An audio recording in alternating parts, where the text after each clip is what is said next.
States, what are they, and why don't I like them? That's what we're going to talk about today.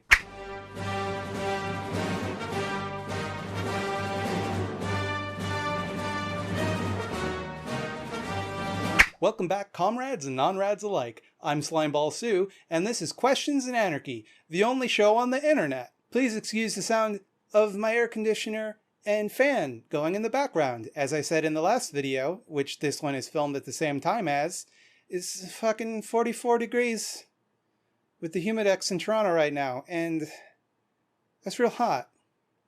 It's real hot. In our last episode, we talked about hierarchies and why they're for the birds. Today, we're going to talk about the biggest and meanest, rootin' tootin'est hierarchy of them all, the state. Oh boy, I hate that dang old state, that rotten state of ours. But what is the state? It's complicated. Some people say it's the group that controls the legitimate use of violence in a geographic territory. Others say that it's a system of self-justifying rules and organizations.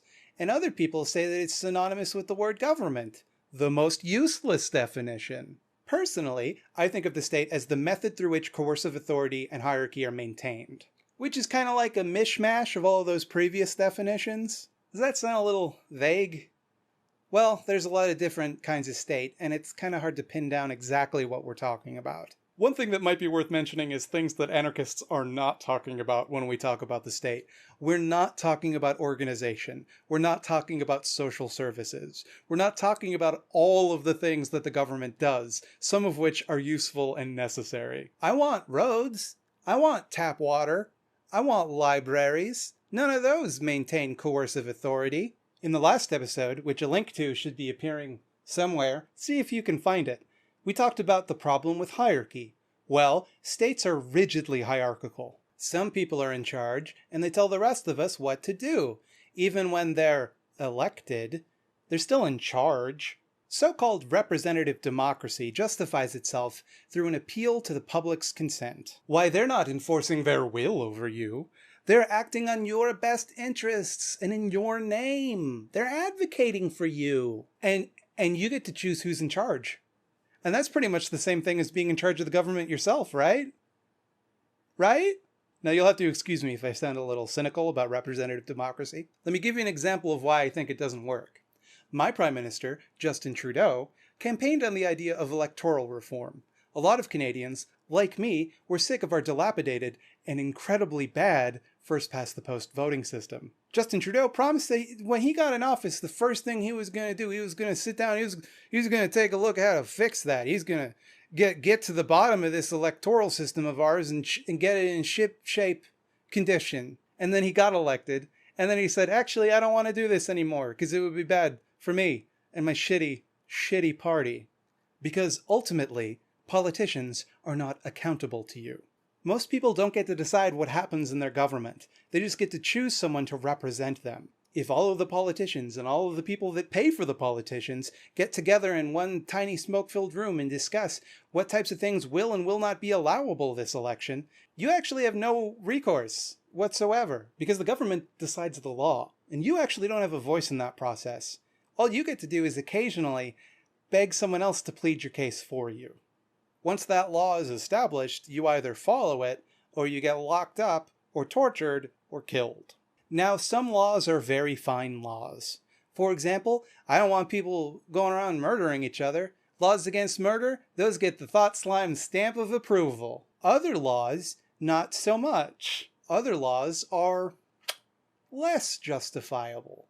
For example, if you own the wrong type of plant, you can be arrested for that. If you're starving to death on the street and you jump into a dumpster to get food that someone else threw away, you can be arrested for that. If you're going to freeze to death on the street and you go into a house that some investment company has deliberately left vacant so that they can jack up the property prices in the area and just sleep there, you can be arrested for that. In some countries, if you love the wrong person, you can be arrested for that. What are you going to do, though? You got to have laws. The law is the law. You got to follow the law. It's the law to follow the law. Perhaps you've heard this system justified through appeals to the so-called social contract. The idea being that everyone sacrifices a little bit of their rights, and in turn, they get security and safety from the government. And since you live in a society with laws and governments, and therefore benefit from them, that means you agreed to it, whether you knew it or not. Hey, what's a contract, by the way? Well, it's an agreement between two parties that's enforceable by law. So the law is the law because it's the law. It just is. It just is. It's the law. It just is. Of course, I'm being a little facetious. The social contract isn't a real contract. It's just a very shitty metaphor. Real contracts require mutual informed consent from both parties. You didn't agree to the social contract. It was imposed on you. You didn't get to negotiate terms. In fact, you didn't see and still can't see what those terms are. So, to sum up, you have to follow rules that you had no voice in creating under penalty of imprisonment or death because of an invisible contract that you didn't sign, didn't see, and don't know what it says. Yeah, it sounds great. Sounds like a real logical system we've worked out. Now around this time you might be saying, okay, you knucklehead, I live in a state and they don't make me do nothing I don't want to do. And I'm sure that's true. I'm sure you love filling out tax forms and waiting in line at the DMV. But for other people, the state's rules aren't necessarily so benign. You might notice that these laws are selectively enforced. Someone who looks like me can get away with little minor crimes, whereas someone who doesn't look like me might get murdered by the state for a little crime, or for literally nothing. You might not personally be oppressed by the law. In fact, you might benefit from the way that the systems are unfair. I do. But if you don't care about other people's oppression because it doesn't hurt you personally, maybe you're not very nice. States are really, really good at creating systems where a few people benefit enormously while the rest of people live on scraps. Sometimes the scraps are enough to live pretty well. Sometimes not so much.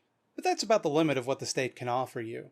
It can't exist without these fundamental power dynamics because it's designed to be operated by the rich and powerful. If they allowed everyone to have a say, then it wouldn't be a state anymore. The way that they like to put it is that if everyone got to make their own choices, it'd be anarchy.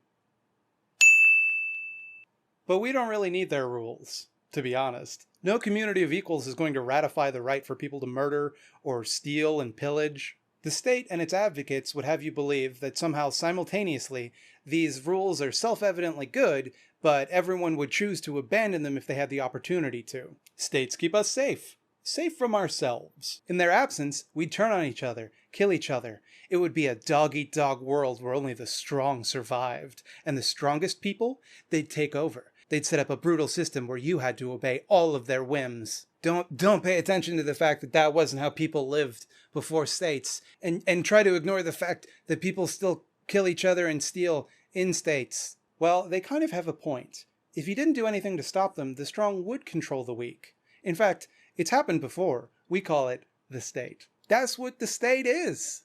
Essentially, the state is justifying itself by saying that it will protect you from a state. States murder people, states steal shit, states silence and crush dissent, and then they shape the laws which dictate how the victims of these crimes are allowed to arbitrate or seek justice. The state can just take your house, take all your stuff, kill your dog, and there's nothing you can do about it. They can brutalize anyone who resists, and they get to decide what is and is not legal resistance, meaning that if you step out of line, bang, you're dead. It doesn't have to be this way. That's not normal. It's not natural. Power should belong to the people, all of the people. People should have direct control over their communities, not just give that control to whoever promises to do what they would have done with it anyway. You know what's best for you. You know that better than anyone else. You know that better than any governor, any president, any premier, any prime minister, any panel of experts, any dictator. We'll talk a bit more about what it would look like for people to run their own communities in a future episode. But suffice to say, it's a lot of different ways. There is one catch, though. There's one thing that has to be taken care of before any of this can happen. Communities have to be organized under the conditions that allow everyone to thrive.